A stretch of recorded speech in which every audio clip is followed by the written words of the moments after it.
Ya, kembali lagi bersama Bincang-Bincang Santai bersama mahasiswa akhir. Kali ini kita datangkan narasumber kita dari kampus Universitas Muhammadiyah Bone, yaitu salah satu mahasiswa akhir di jurusan Pendidikan Bahasa Indonesia. Yap. Baik, sebelum kita melanjut ke ngobrol santainya, alangkah baiknya saya memperkenalkan diri terlebih dahulu. Perkenalkan, nama saya Ferdianto, selaku host pada podcast Bincang-Bincang Santai bareng mahasiswa akhir. Baik, selanjutnya saya persilakan kepada saudara untuk memperkenalkan entah dari pendidikan, hobi, dan lain sebagainya. Dengan ini saya persilakan. Baik, langsung saja kepada apa yang dipersilakan tadi. Untuk memperkenalkan diri. Ya, untuk memperkenalkan diri sekiranya hanya sebagian yang kenal saya. Ya, nama saya Muhammad Fikri Samsudin, Ya. biasa dipanggil Fikri. Tempat tanggal lahir Watampone 20 Desember 2000. Ya. Masih muda, cuman kelihatannya ya masih muda juga. Ya, Masya Allah. Umur Ya. adalah angka. Ya, Hanyalah angka. Ya, betul. Dan berdasarkan portofolio sampai saat ini belum selesai juga, tapi insya Allah yang akan datang ini tujuan saya dan impian saya untuk menggelar S1 itu di Unipone. Sekiranya ini sudah menjadi kampus terakhir ya. Karena kenapa? Sudah hampir 8 tahun. Saya di bangku perkuliahan dan itu murni. Ya. Murni di bangku perkuliahan. Di dalam selang itu di antara 4 kampus itu. Dan di situ ada beberapa pengalaman dan juga ilmu di dalamnya, baik dari segi positif dan juga negatif. Ya, sekiranya cukup itu, nanti kita lanjut pada pertanyaan berikutnya. Berdasarkan dari perkenalan singkat, cukup menarik ya terkait riwayat pendidikan, entahkah itu dari segi kampus. Selanjutnya, pertanyaan pertama. Ya. Kan kita sekarang anggaplah kita mengangkat tema bincang-bincang santai bersama mahasiswa akhir. Tentunya kita akan membahas mengenai ya keluh kesah mahasiswa akhir. Ya, itu sangat memicu emosional untuk kita bahas. Menarik ya? Ya, menurut sekali itu. Ya, dengan ini saya persilakan untuk narasumber kita untuk menjawab apa sih keluh kesahnya selama kuliah dan hingga berada di posisi anggaplah puncak sebuah perkuliahan, yaitu mahasiswa akhir. Baik, berdasarkan terusnya di Unim ya. Mulai dari semester awal, otomatis kan di dalam jenjang ini ada 9 bulan setiap semesternya. Ya. Jadi kurang lebih estimasinya 3 tahun lebih atau sampai 4 tahun dalam penyelesaian itu untuk memperoleh pegelaran tersebut. Dan berdasarkan perspektif saya, ketika kita melihat dari puncaknya, di mana tingkatan tertinggi dalam penyelesaian terhadap akademik ini, saya menganggap bahwa itu berada di tahap semester 7. Cuman bukan berarti itu berat menurut saya, bukan. Tapi itulah strata yang paling tinggi. Karena sebagaimana penyelesaian dalam hasil berpikir mahasiswa ini ada pada tahap ini. Kenapa saya mengatakan demikian? Karena di tahap inilah penyusunan proposal misalkan. Nah, proposal ini disitulah hasil pemikiran Anda mulai dari semester awal, maka kita tuangkan dalam suatu media, yakni proposal itu yang akan dilanjutkan menjadi skripsi. Dan itulah hasil bahwa Anda pernah kuliah. Sekiranya itu ya. Tadi mengatakan bahwasanya pertanyaan selanjutnya yang ingin saya tanyakan, kan dalam satu perkuliahan itu ada 4 tahun ya. Dalam 4 tahun itu ada 8 semester. Ya. Dan yang saya ingin tanyakan, di manakah menurut Muhammad Fikri, di manakah antara ke-8 semester itu, di manakah puncaknya satu perkuliahan itu? Itu banyak pertanyaan yang masuk. Baik. Sebenarnya itu perkuliahan puncaknya di mana sih? Oke. Ya, Kalau menurut saya itu ada di semester 7. ya, Kenapa? Padahal mungkin orang bertanya, kenapa bisa di semester 7? Sedangkan perkuliahan dalam S1 ada 8 semester. betul. Saya menganggap, oh bukan, maaf. Saya tidak menghitung semester 8 ini. Karena kenapa? Di semester 8 itu, di program mata kuliah, hanya satu di satu semester itu, yakni skripsi. Ya, Nah, proposal dan skripsi ini itu satu. Proposal mulai dari bab 1 sampai bab 3, dan kelanjutan dari bab tersebut, itulah yang akan dijadikan sebagai kelanjutan skripsi. ya, Jadi saya itu menjadi satu, dan proposal ini berangkat dari semester 7. ya, Seminar di semester 7. ya, Jadi saya tidak menghitung lagi semester 8 itu. ya, Karena sebagaimana pencapaian saya dalam penyelesaian tersebut, saya harus selesai di semester 7.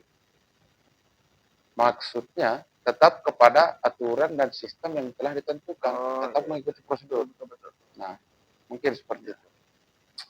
Oh, jadi berdasarkan pertanyaan tadi dan jawaban yang telah diberikan Saudara Muhammad Fikri bahwasanya eh, puncak tertinggi satu perkuliahan itu adalah semester 7. Ya, Karena tapi disitulah eh, tempat berkumpulnya ilmu-ilmu yang telah kita berikan.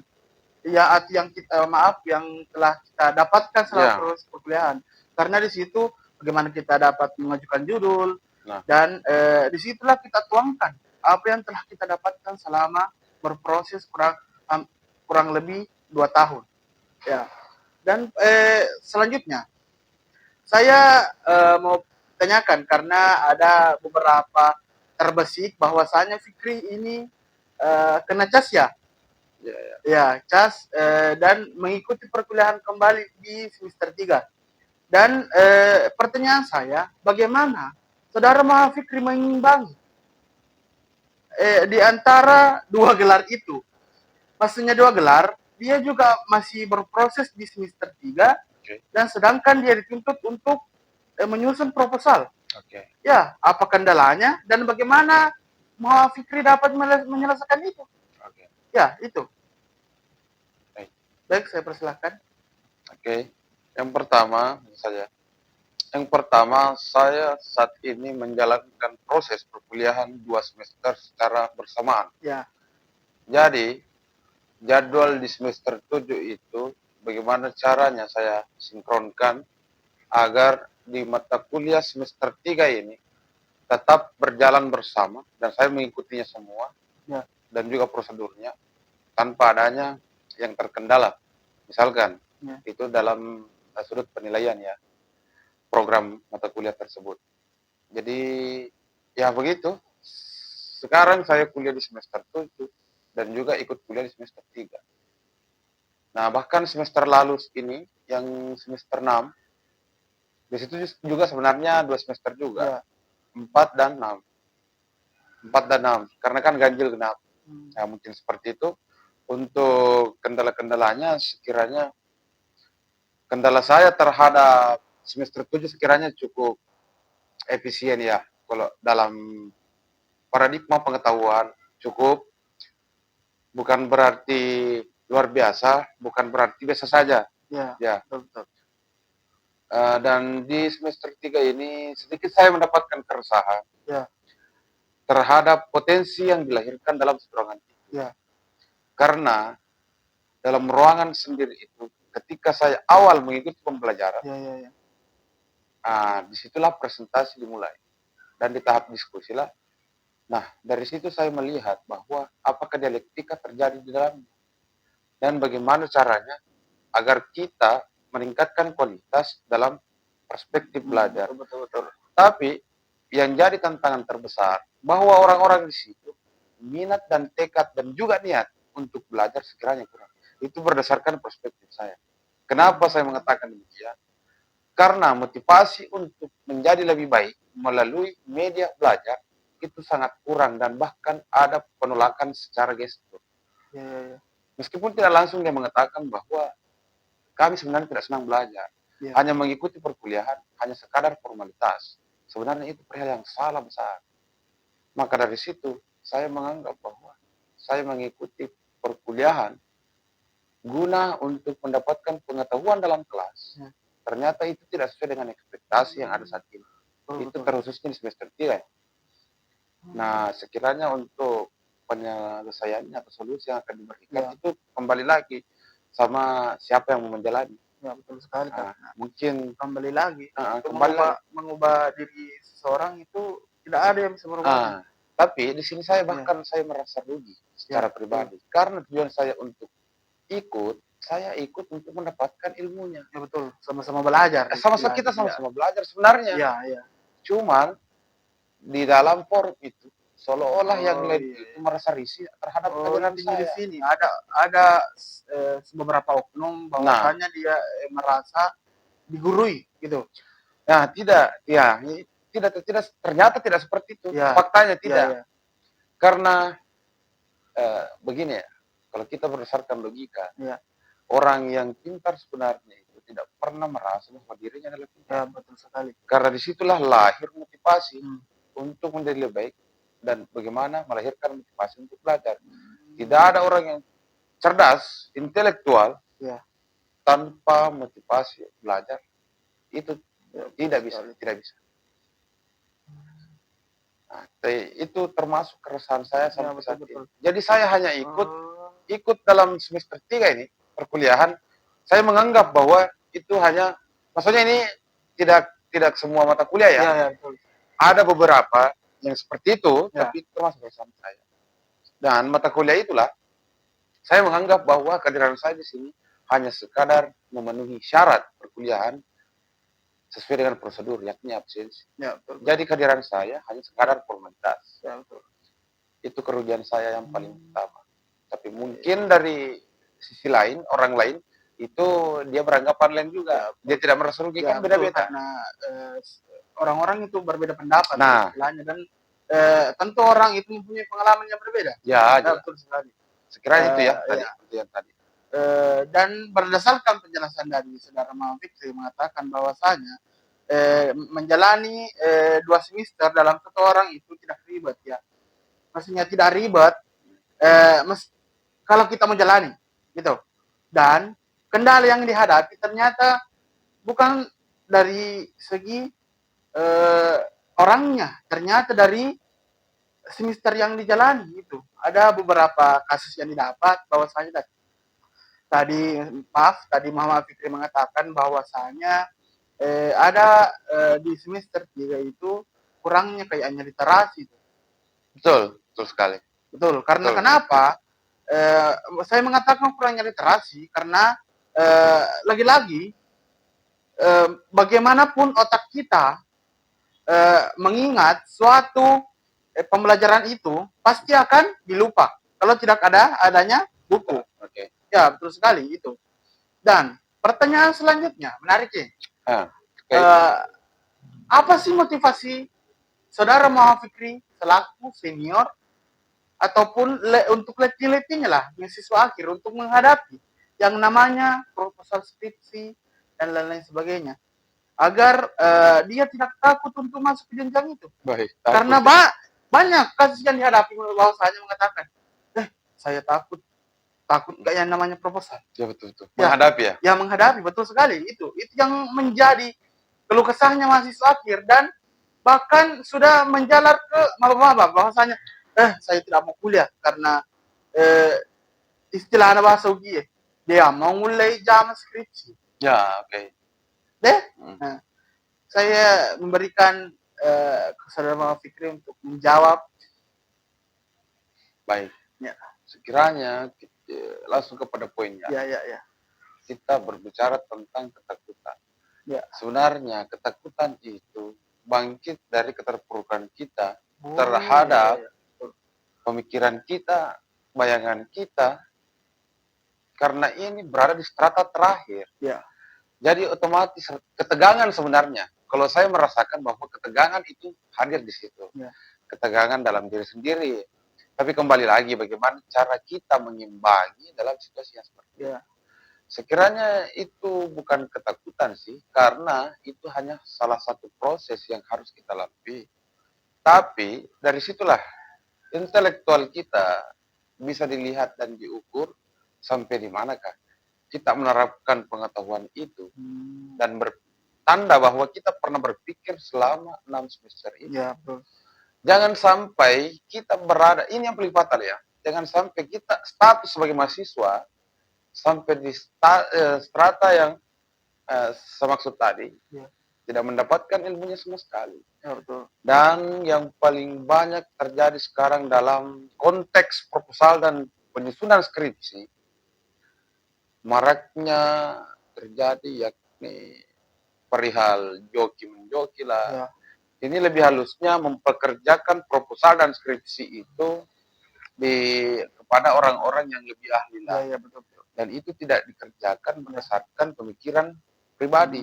Ya, siapa yang pemilik proposal ini? Ya. Nah, itu sebenarnya perihal-perihal yang tidak efisien ya menurut betul, saya. Betul sekali. Karena begini, prinsip saya bahwa seburuk-buruknya proposal. Nah, disitulah. Ini mungkin yang dimaksud bahwa ketakutan itu juga ada betul, di situ. betul sekali. Takut terhadap kesalahan dalam pembuatan ataupun penyusunan bahkan lainnya terhadap proposal itu. Dari situlah dia mempunyai pendapat bahwa kita lebih baik memberikan ke yang lebih ahli. Nah, kuncinya begini, seburuk apapun proposal Anda, kan kita berangkat dari situ untuk ke skripsi ya. Seburuk apapun, sebesar apapun kesalahannya, jangan pernah takut untuk mengakui kesalahan dan perihal tersebut. Karena dari situlah kita mendapatkan koreksi. Apa yang salah, kurangnya di mana, dari situlah kita belajar bahwa dan bisa menjadi lebih baik. Karena dari situ, orang yang ahli dalam membuat proposal itu tidak langsung pintar dan ahli dalam pembuatan proposal itu. Pasti dia berangkat dari yang saya sebutkan tadi. Tidak mungkin langsung di strata itu. Tetap bertahap dan melalui proses. Namanya mahasiswa sebagai kaum intelektual ya. Jadi, betapa bodohnya kita ketika kita soal perihal proposal saja kita memperlakukan yang sama seperti itu. Padahal kita ini agen of change. Jadi untuk apa kita selesai dalam pegelaran titel tersebut, tapi hasil akhir dari pemikiran kita itu dikerjakan oleh orang lain. Berarti otomatis teori yang ada di dalamnya itu tidak sesuai dengan apa yang ada di kepala kita. Apa yang kita dapat selama itu. Betul. Berarti ini dalam penyelesaian S1 sangat mudah sebenarnya. Sekarang ada jalur yang mengatakan bahwa kasarnya ijazah itu bisa dibeli. Dan di sini saya terangkan sedikit bahwa di sini kita kuliah itu ilmunya yang kita cari sebenarnya. Jangan sampai kita memprioritaskan bahwa saya harus cepat-cepat selesai biar bisa dapat kerjaan. Jangan, itu salah. Nah, Joshua pernah mengatakan bahwa perkuliahan itu hanya menunda pengangguran selama 4 tahun. Dan kita ke ijazah ya. Ijazah itu hanya sekedar legalitas dalam negara yang berupa dokumen. Dan juga sebagai tanda bahwa Anda pernah sekolah. Tapi ini kutipan dari Rocky Gerung ya. Tapi itu benar sekali. Dan ijazah itu tidak berarti dan bukan berarti tanda Anda pernah berpikir. Nah, di situ poin pentingnya. Betul. Nah, sekiranya cukup sampai di situ yang mudah dipahami. Betul. Bahwasanya itu hanya jasa itu memberikan kita hanya sekedar pernah sekolah sebagai bukti. Sebagai bukti lah. Yang diakui oleh negara. Betul. Berdasarkan jawaban dari tadi Saudara Fikri, dapat kita simpulkan bahwasanya jangan takut untuk sekolah ya. Jangan takut untuk kuliah dan jangan takut untuk berproses. Karena ketakutan itu bisa dipatahkan dengan berproses. Karena tidak ada yang namanya instan. Mie instan saja harus diproses baru bisa dimakan. Jelas lah. Namanya instan. Itu juga. Silakan minum. Karena pembahasan sangat menarik sehingga kita lupa untuk menetralisir. Kan ini pembahasan santai dan tidak formal. Ini hanya namanya juga program bincang-bincang santai. Tapi sebenarnya begini loh. Kalau kita berbicara terhadap formal dan non formal dalam keterbukaan pembahasan untuk memperoleh potensi. kan kita di kalangan mahasiswa otomatis kita tetap Ya. membahas terhadap konteks akademisnya. Ya. Keterbukaan pemikiran itu dan keterbukaan Ya. bahasa. Ya.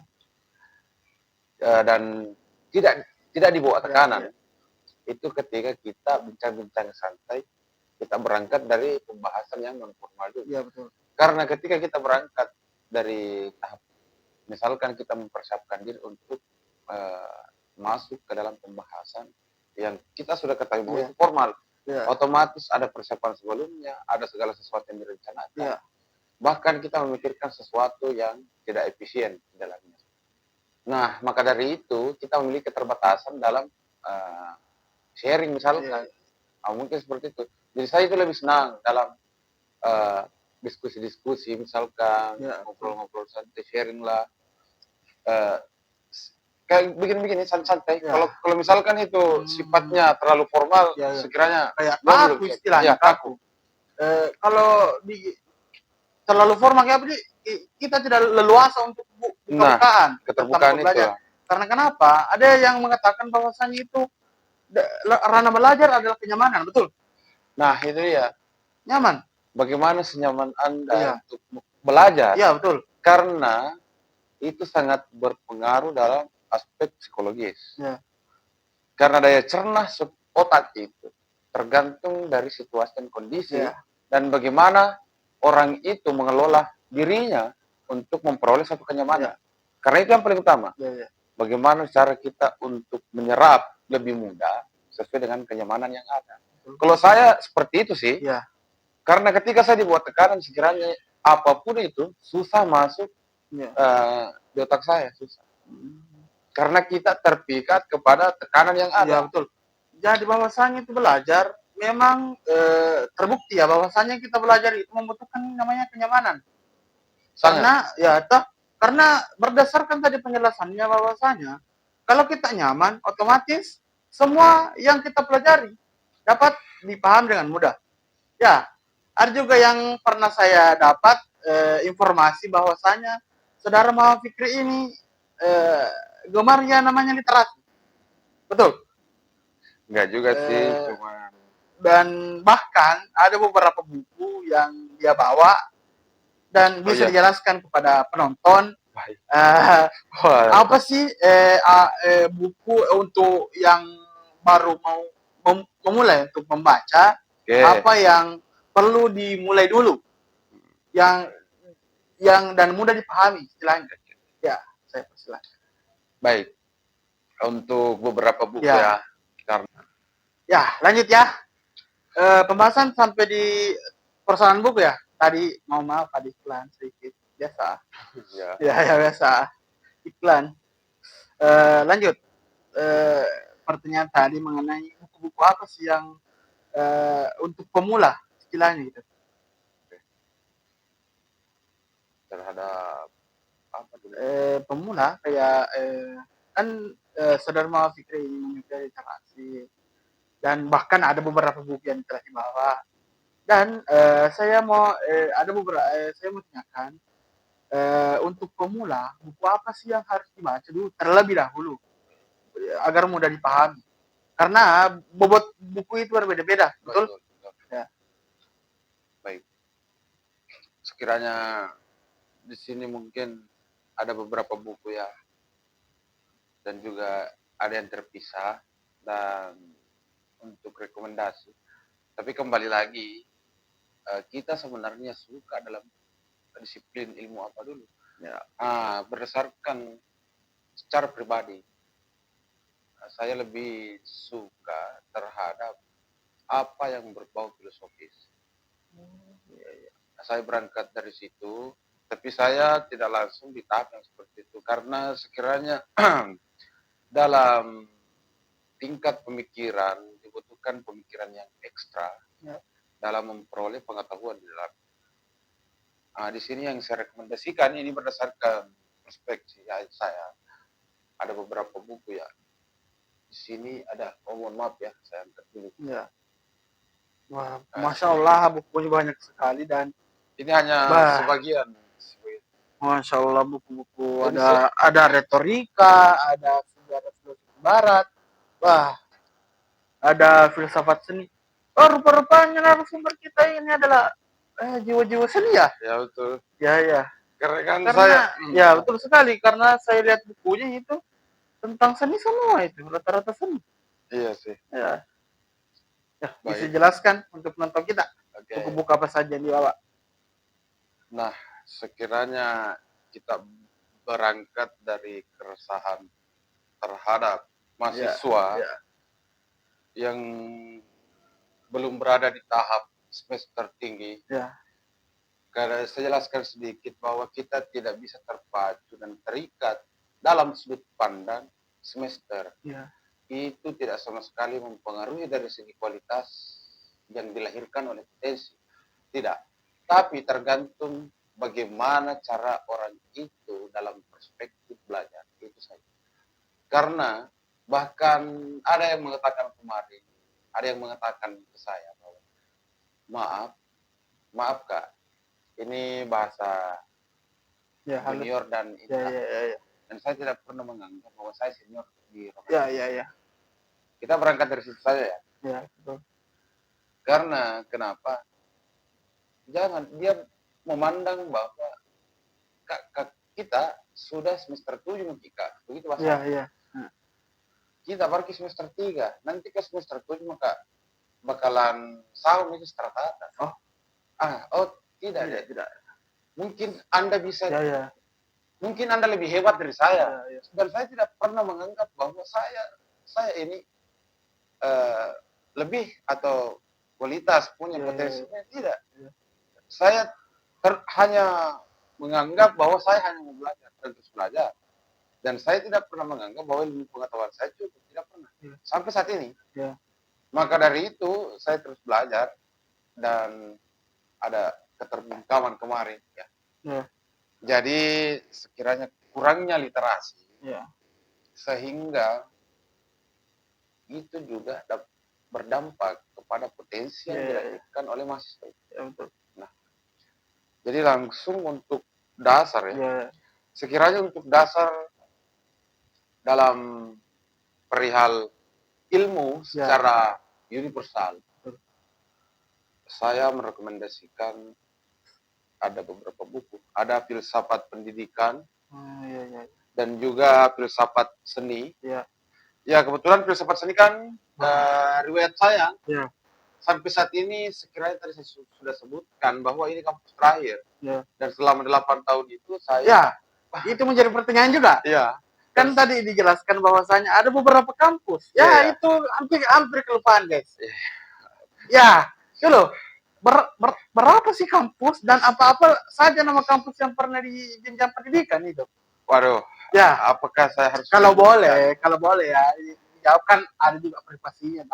Sekiranya untuk kampus kiranya tidak perlu saya menyebutkan instansinya. Tapi kalau daerahnya oke lah. Oke. Dan jurusan saya kemarin itu sempat vakum. Dan lama sebenarnya di seni. Sebenarnya saya jiwanya di seni. Kalau dalam perspektif jurusan. Tapi di Bone ini belum ada. Betul. Dalam bidang itu yang menjadi kendala di Bone. Itu satu kendala juga. Banyak yang saya dapatkan informasi bahwasanya gini Kak, saya menyukai seni tapi sayangnya saya dilarang untuk keluar dan sedangkan seni di Bone tidak ada. Nah, itu menjadi keluh kesahnya sekarang. Medianya. Betul. Tapi ini kan terkhususnya untuk pemberdayaan terhadap pemerintah.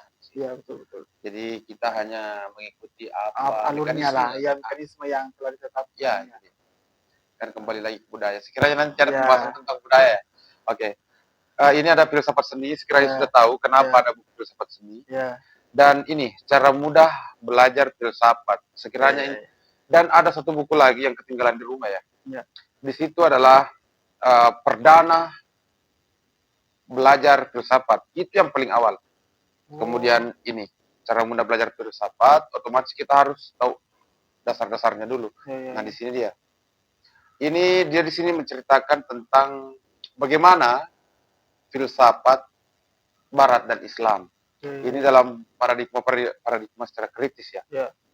Dan di sini terdiri dari pengertian filsafat, filsafat dan agama, filsafat dan ilmu, dan juga kajian-kajian filsafat barat dari masa Yunani. Karena kaum sufis itu atau para filosofi itu dia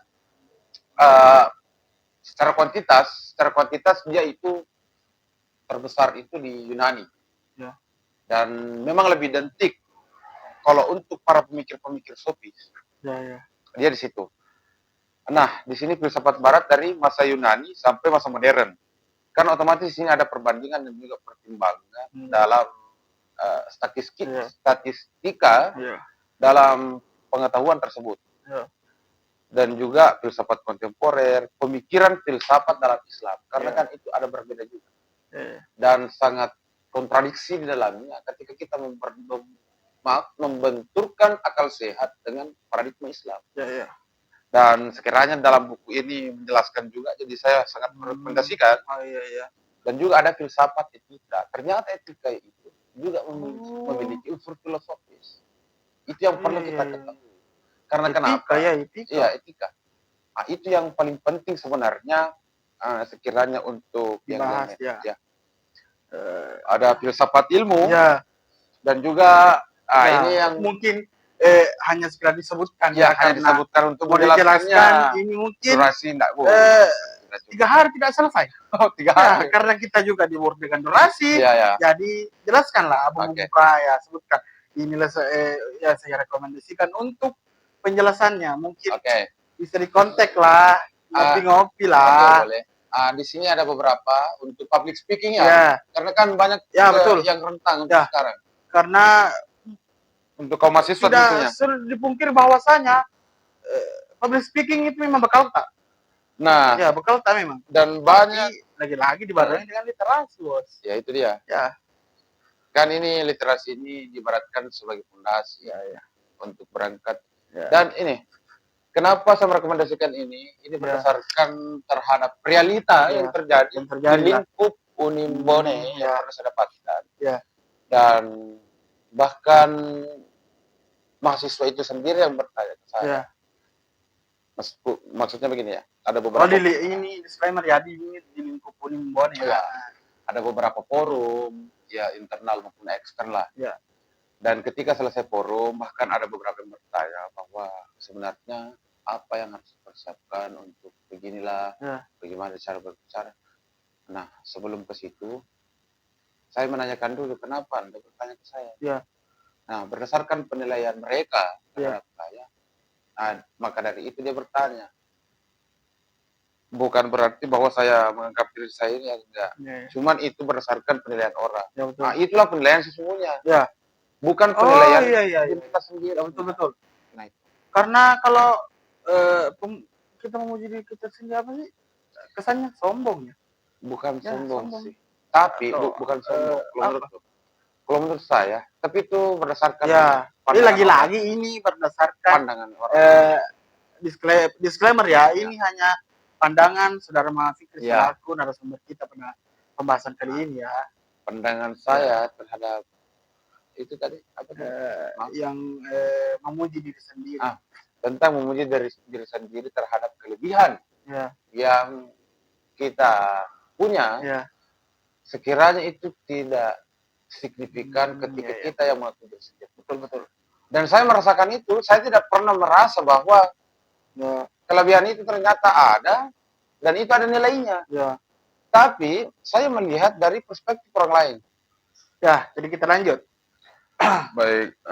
Di sini untuk public speaking, sekiranya itu banyak yang terjadi sekarang dalam segi kekurangan. Saya tidak menyebutnya kekurangan sih. Maaf. Tapi bukan kekurangan dari seseorang itu, tapi kurangnya literasi yang dimaksudkan. Karena motivasi untuk belajar itu berangkat dari literasi. Dan itu kembali lagi siapa yang mau belajar. Itu dia. Dan di sini ada beberapa dari retorika, kritik ideologi, politik pendidikan, dan juga cara tepat berdebat secara cerdas, meyakinkan dan positif. Dan juga bicara itu ada seninya. Nah, ini dia. Ini buku yang menarik ini. Nah, itu dia. Lagi-lagi kita dapat durasi, jadi janganlah dibahas terlalu panjang. Kita itu tidak hanyalah sekedar penyampaian singkat mengenai buku-buku apa sih yang Saudara Muhammad Fikri rekomendasi untuk dibaca lah istilahnya. Karena lagi-lagi orang-orang itu berbeda, tergantung sudut pandang yang dia sukai. Oke. Betul sekali. Toh? Nah, satu-satu untuk menjadi seorang pembaca karena otomatis kejenuhan dan rasa bosan itu pasti ada, sehingga tidak ada ketertarikan untuk membaca. Jadi kita tidak langsung berada di tahap membaca buku sebenarnya. Kita berangkat dari novel dulu. Ketika kita sudah mahir dalam membaca novel dan mudah untuk memahami, nah ini bukan berarti menghafal ya. Karena menghafal itu salah satu kekurangan terbesar saya, dan saya tidak mampu di bidang itu. Karena saya yakin bahwa itu semua orang, hampir semua orang, misalkan begini, berdasarkan perspektif saya, tidak semua orang mampu untuk menghafal, tapi semua orang mampu untuk memahami. Ya, betul. Itu yang mesti dibedakan. Karena perbedaan memahami dan menghafal itu sangat berbeda. Itu berbeda. Dan ketika kita melihat dari segi rating, lebih penting yang manakah? Menghafal atau memahami? Yang lebih penting itu berdasarkan perspektif saya, tapi juga terhadap realita dan juga berdasarkan teori. Pemahaman yang lebih penting daripada penghafalan. Karena kenapa saya mengatakan demikian? Dalam menghafal sesuatu itu bisa jadi 1 sampai 3 hari lah, kita sudah lupa. Tapi ketika kita sudah paham terhadap objek atau segala sesuatu, apapun itu, otomatis itu tersimpan sampai kapanpun itu, tergantung kualitas pemikiran Anda, dayanya sampai umuran berapa ya. Sekira pemahaman itu tersave langsung di memori. Dan itu perbedaan menghafal dan memahami. Dan kalau kalian tidak percaya misalkan dalam ungkapan tersebut, silakan dibuktikan sendiri dan melihat hasilnya sendiri terhadap perbedaan yang disebutkan tadi antara menghafal dan memahami. Dan itulah salah satu contoh persiapan untuk memperoleh pengetahuan yang ada di dalam buku-buku itu. Oh, jadi itulah penjelasan singkat dari Saudara Muhammad Fikri. Jadi perlu kita pahami bahwasanya, disclaimer ya, ini lagi-lagi kita sampaikan bahwasanya ini adalah pendapat dan pengalaman Saudara Muhammad Fikri dan yang telah disampaikan. Jadi ini dapat ditarik kesimpulan bahwasanya ini pendapat, hanya sekedar pendapatnya Saudara Muhammad Fikri ya. Bahkan maaf ya, saya potong sedikit. Bahkan ini hanya mempersingkat ya. Jadi ada beberapa poin-poin saja yang disebutkan bahkan dijelaskan, dan masih banyak yang tertinggal di antara seiring berjalannya diskusi, bincang-bincang bincang-bincang santai. Ada beberapa sih yang tidak saya masukkan dalam segi hal pembahasan ini yang kurang lengkap lah, yang singkat lah istilahnya. Jadi otomatis dalam kita dibatasi oleh durasi. Itu dia. Kalau soal kesempurnaan dalam pembahasan sekiranya itu jauh, dan hasil yang klimaks itu kami tidak pernah mengharapkan itu. Karena kita sudah sadar bahwa kekurangan kita dipenuhi dengan kekurangan. Dan juga dalam segi visual misalkan, kita sangat sederhana. Tapi di sini kita memprioritaskan soal apa bobot yang ada dalam pembahasan. Itulah tadi bincang-bincang santai dari Saudara Muhammad Fikri. Tidak kerasa waktu, karena ini hari Jumat ya, tidak salah. Dan masjid sudah bunyi, kalau tidak salah ya, gitu. Bunyi. Jadi untuk bincang-bincang santainya kali ini kita sudahi ya. Tapi pasti pertanyaannya dari kolom komentar, Kak, ada yang pacar tak? Wah, pasti itu. Dan pertanyaan saya kemudian, ada berapa cewek yang didapat di Universitas Muhammad Debone? Untuk jawabannya tunggu di episode selanjutnya. Oke? Dadah. One is the loneliest number that you'll ever do. Two can be as bad as one. It's the loneliest number since the number one.